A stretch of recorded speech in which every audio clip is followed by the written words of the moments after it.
Now let's go over a couple tips and tricks for the system. Pulse mode tip. When using pulse mode, take slow, deep breaths to allow the device to synchronize accurately with your breathing pattern.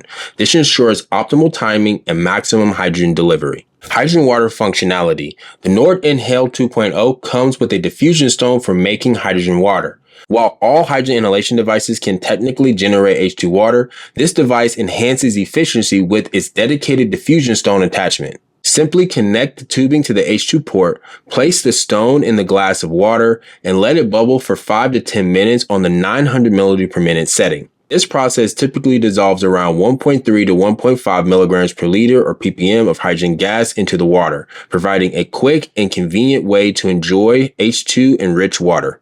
Sleep mode. For nighttime session, activate the sleep mode to dim the display and reduce ambient light. This simple feature makes it easier to relax and even fall asleep during your hydrogen inhalation therapy. Back pressure in the system. Make sure you have all the ports open when breathing molecular hydrogen to prevent back pressure and water exiting with the gas production. There's so much more where this comes from. If this video interests you, make sure you check out our full review of this product. At H2HUBB, we review all kinds of hydrogen therapy products, so be sure to subscribe to H2HUBB to check out our other reviews.